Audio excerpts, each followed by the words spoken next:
Ma'asyiral jamaah, salat Jumat yang dirahmati dan dimuliakan Allah Subhanahu wa taala. Sebentar lagi, beberapa hari lagi kita bangsa Indonesia akan memperingati hari yang sangat teramat bersejarah bagi bangsa ini, yakni Hari Kemerdekaan Republik Indonesia. Tidak terasa sudah 77 tahun kita merdeka, terbebas dari belenggu penjajahan.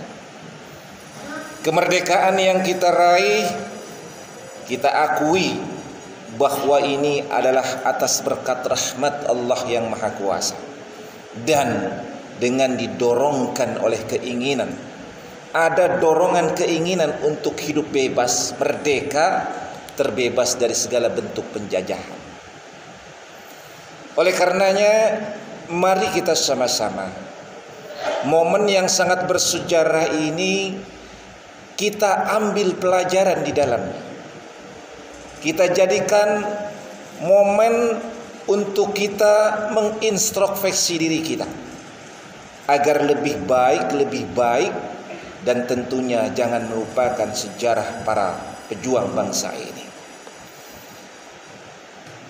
Hari kemerdekaan yang kita capai ini pun pada saat sekarang bertepatan dengan bulan Muharram, tahun baru Islam, yang hampir sama bagaimana sepak terjang perjuangan Islam, di mana Islam baginda Rasulullah SAW yang saat itu melakukan hijrah dari Makkah ke Madinah.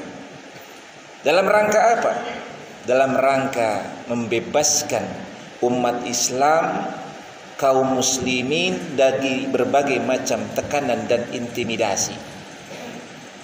Hijrah inilah tonggak awal kemudian Islam bisa semakin besar, sehingga alhamdulillah sampai saat ini sudah 1444 tahun kita terpaut dengan baginda Rasulullah SAW. Umat Islam semakin banyak di berbagai macam penjuru dunia. Kita di negara kita mayoritas muslim, hampir 85% muslim dari angka 276 juta jiwa.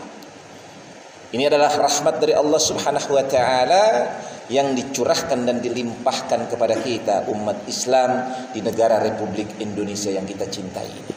Mudah-mudahan kita semua istiqamah di dalam iman wal Islam.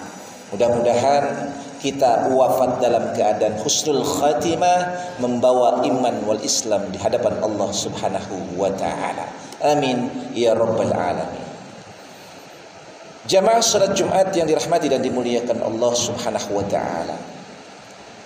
Kalau kita lihat bagaimana perjuangan para pejuang bangsa ini, bagaimana perjuangan Rasulullah dengan para sahabatnya, maka ada pilar-pilar sehingga perjuangan itu berhasil. Pilar yang pertama yang dibangun adalah pilar keimanan.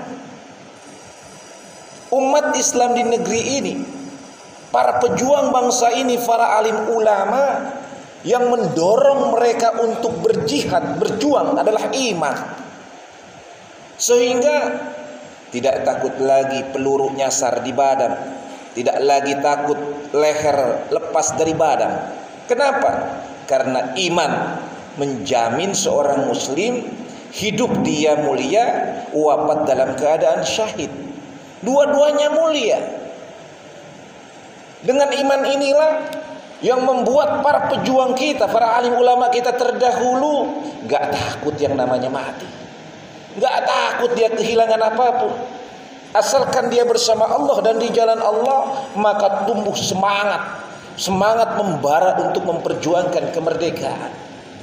Begitupun yang dilakukan oleh Rasulullah dan para sahabat. Ditinggalkanlah Mekah, kampung halamannya yang dia lahir di situ, harus berpindah kepada sebuah wilayah yang baru, yang belum dikenalnya secara mendalam. Ditinggalkan apa yang dicintainya, anak istrinya, hartanya, Kenapa? Itu didorong oleh keimanan yang mendalam di dalam hatinya. Ketika Allah memerintahkan, maka tidak ada kata tidak kecuali melakukan. Itu yang membuat Rasulullah dan para sahabat dengan penuh ketulusan dan keikhlasan rela meninggalkan Makkah yang dicintainya menuju Madinah. Inilah yang dicatat pula oleh para pahlawan kita, para alim ulama kita, yang sekarang tercatat dalam sejarah sebagai pahlawan-pahlawan nasional. Mereka berjuang atas dasar iman kepada Allah. Sehingga kalau orang berjuang dengan iman, gak kenal lagi la khaufun alaihim wa lahum yahzanun. Gak ada lagi takut, gak ada lagi sedih. Ya, siapapun yang dihadapi di depan mata, persenjataan apa, gak takut. Kenapa harus takut? Ketakutan hanyalah kepada Allah. Ketakutan kepada makhluk